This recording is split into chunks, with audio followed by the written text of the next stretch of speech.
May tanong si Sir Glenn at ang tanong niya is kung sino ba ang mas malakas, si DSK Reaper or si Zenlo M1.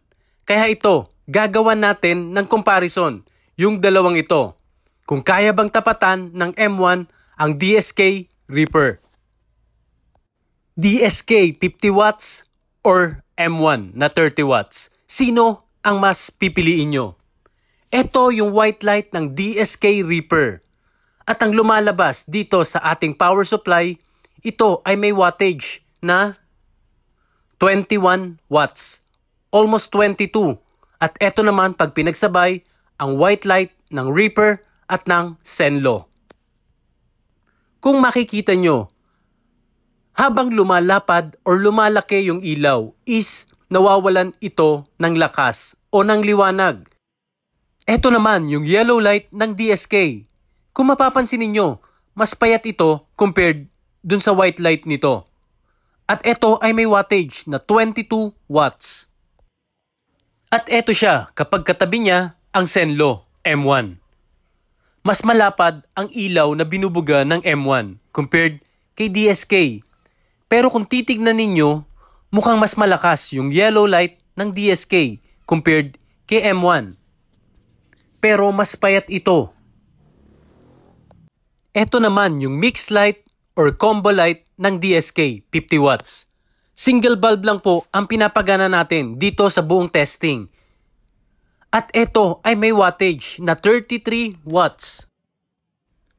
Kakaiba ito compared sa mga na-review na nating MDL. Dahil karamihan sa kanila pag mixed light na yung gumagana is humihina ito. Pero dito kay DSK ito ay maintain or lumalakas or mas malakas yung ilaw nito. At ito naman yung mixed light ng dalawang ilaw ng DSK at ng Zenlo M1. Kung mapapansin ninyo, mas malapad or mas malaki yung binubugang ilaw ng DSK compared kay M1. Considering na rin kasi na Reaper ang style nito. Siyempre, hindi mawawala sa ating testing itong lux meter. Dito natin malalaman kung gaano talaga kaliwanag ang bawat ilaw na tinetest natin. Dahil minsan pag mata lang yung ginagamit natin para malaman ang liwanag ng isang MDL ay hindi natin accurately mache-check ito. At ang lux na lumalabas dito kay DSK Night Reaper, ito ay umaabot ng 2,000 lumens. Yan po ay sa loob ng 2 meters na layo. At dito naman sa M1, ang lux na lumalabas dito ay walang pagbabago. Ito ay nasa 3,000 lumens pa rin sa loob ng 2 meters na layo. At dito naman sa yellow light ng DSK na mukhang mas malakas kanina.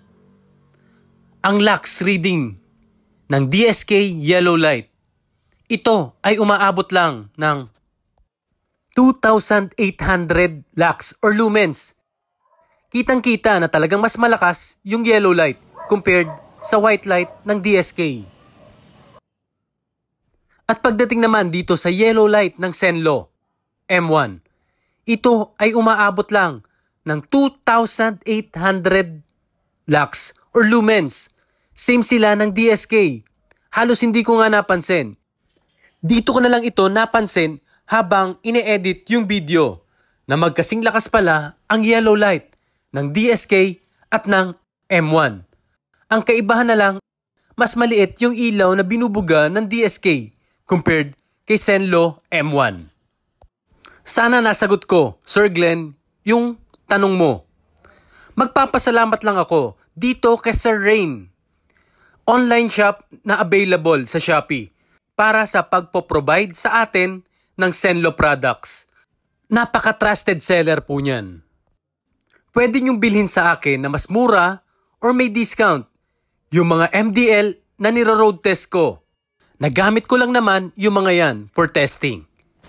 Comment na lang po kung sino ang may gusto. Ride safe po sa inyong lahat.